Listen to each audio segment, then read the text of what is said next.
आपको पता है पाकिस्तान आर्मी में ना एक बड़ा इंपॉर्टेंट कोर्स होता है स्टाफ कॉलेज का, उसमें किताब है 1971, 1965 एक एग्जाम की किताब है। और उस किताबों में क्या है, अपनी तारीफें नहीं है, क्या है उन किताबों में, अकाउंटेबिलिटी है, हर चीज की अकाउंटेबिलिटी है, and every officer of Pakistan army goes through that book. Why? सबसे पहली बात सेल्फ अकाउंटेबिलिटी है। ये खातून एक्चुअली क्या कह रही है, एक तो ये कह रही है कि सेल्फ अकाउंटेबिलिटी है पाकिस्तान की फौज में, और वो स्टाफ कॉलेज के अंदर जो किताबें पढ़ाई जाती हैं 1965 की जंग पे, 1971 की जंग पे, उन किताबों के अंदर सेल्फ अकाउंटेबिलिटी है, यानी एहतसाब का अमल है, फौज का एहतसाब हो। एक तो मैं जानना चाहूंगा कि जो 1971 की जंग के हवाले से जो किताब पढ़ाई जाती है स्टाफ कॉलेज में, उसमें जो अकाउंटेबिलिटी वाला या एहतसाब वाला चैप्टर है, जरा वो कौम के सामने लेकर आए ना, कौम को पता चले कि उस वक्त आपने क्या गलत किया था। देखिए उस वक्त मुल्क टूट गया था, पाकिस्तानी फौज ने तारीख का एक बदतरीन सरेंडर किया था, और ये बड़ा खौफनाक सरेंडर था।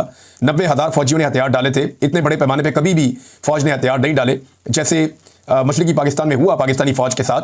तो उसका जो चैप्टर है वो कौम के सामने लाया जाना चाहिए। एक तो उमूद रहमान कमीशन की रिपोर्ट है, और उसमें लिखा हुआ है कि कौन कौन रिस्पॉन्सिबल था उस वक्त के जो मिलिट्री डिक्टेटर याह्या खान ने कैसे पाकिस्तान को दो टुकड़े किया, और उनकी अपनी तरजीहात उस वक्त क्या थी, उस पर दर्जनों किताबें छप चुकी हैं। तो हम देखना चाहेंगे कि 1971 के हवाले से कौन सी अकाउंटेबिलिटी है जो की गई है। इस इदारे में अकाउंटेबिलिटी है, यह दावा किया इस खातून ने।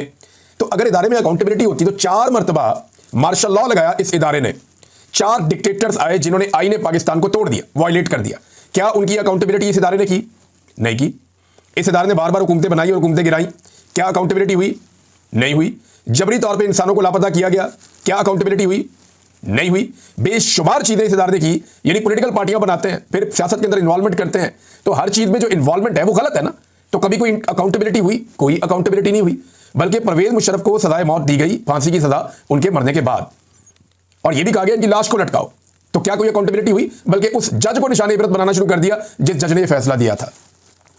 तो सेल्फ अकाउंटेबिलिटी वाली जो कहानी है, इदारे के अंदर कोई अकाउंटेबिलिटी अपने उनके मैकेनिज्म सिस्टम चल रहा है, वहां पे कोई है तो है, लेकिन जो कुछ मिलिट्री एस्टेब्लिशमेंट ने पाकिस्तान के साथ जुल्म और जबर किया है, जिस तरह पाकिस्तान की सियासत को रौंदा है, जिस तरह पाकिस्तान में इंसानी हकूक को तबाह बर्बाद किया है, उसके ऊपर तो आज तक कोई अकाउंटेबिलिटी नहीं हुई।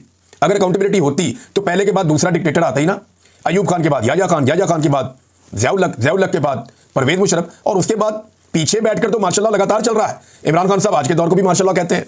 तो सेल्फ अकाउंटेबिलिटी वाला मामला जो खातून ने कहा, ये माशरत उलूम की किताबों में पढ़ना तो अच्छा लगता है, लेकिन आजकल के बच्चे बेवकूफ़ नहीं है, ये बाशऊर लोग हैं, ये अवेयर्ड है हालात से, इन्हें पता है कि क्या हुआ है पाकिस्तान में।